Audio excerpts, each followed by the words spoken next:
In the early 1800s, America's western frontier was an untamed wilderness, a vast and merciless expanse where the Missouri River carved its path through uncharted lands. Among the men who dared to explore it, one name stands apart, a man whose will to survive would become legend. His name was Hugh Glass. And his story, one of betrayal, revenge, and a miraculous journey, would echo across centuries as one of the greatest survival tales ever told. Born around 1783 in Pennsylvania, Hugh Glass lived in a world teetering between civilization and wilderness. Little is certain about his early life, but by the 1820s, he had become a frontiersman, hunter, and fur trapper, part of a daring generation that pushed westward into the heart of the continent. The fur trade was booming, and companies like Ashley's Hundred, a brigade of rugged mountain men led by William Henry Ashley, sent trappers deep into Native American territory to collect valuable pelts. Glass, a man of experience and grit, joined their ranks in 1823. The Missouri River became his highway, a twisting, unpredictable road through danger. But danger, for Hugh Glass, was about to take on a form far more personal. That summer, Ashley's expedition was ambushed by Iroquois warriors, fierce defenders of their land. The battle was brutal. Gunfire cracked over the riverbanks. Dozens were killed or wounded. Glass survived, barely, and retreated with the survivors downriver. When reinforcements arrived, the men regrouped, determined to continue west toward the Yellowstone River. Their path led them through wild, untamed country, filled with predators both human and animal. It was in this wilderness that Hugh Glass would meet the creature that nearly ended his life. It was early September, 1823. Hugh Glass was scouting ahead near the Grand River in what is now South Dakota. He moved quietly through the brush, rifle in hand, when he startled a grizzly bear and her two cubs. The attack was instant. The massive bear charged, 800 pounds of fury and muscle. Glass fired once, a desperate shot that hit, but didn't stop the beast. She crashed into him, claws raking, teeth sinking into flesh. The fight was primal. Glass stabbed with his knife again and again until the animal finally collapsed, dead, on top of him. When his companions found him, he was mauled beyond recognition. His ribs were exposed, his legs shattered, his scalp nearly torn away. No one believed he'd live through the night. The company halted, unwilling to leave him but unable to carry him.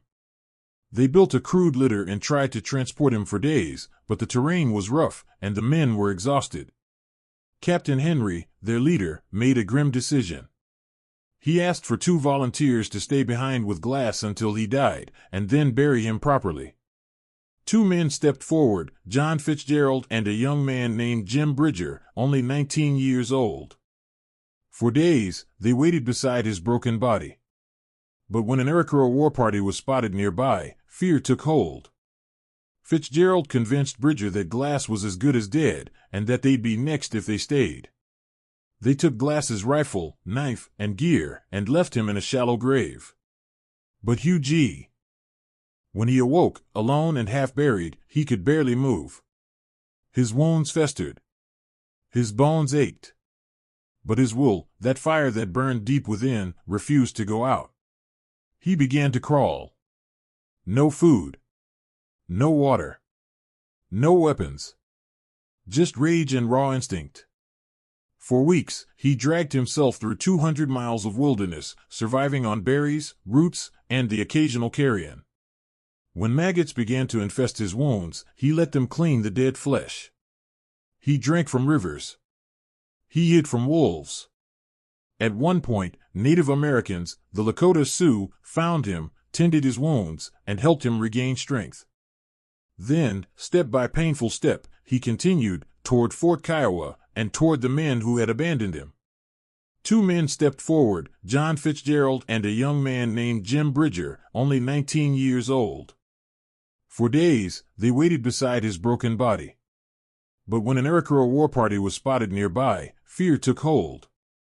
Fitzgerald convinced Bridger that Glass was as good as dead, and that they'd be next if they stayed. They took Glass's rifle, knife, and gear, and left him in a shallow grave. But Hugh Glass did not die. By the time Hugh Glass reached Fort Kiowa, he was barely human, a ghost of a man, emaciated, scarred, but alive.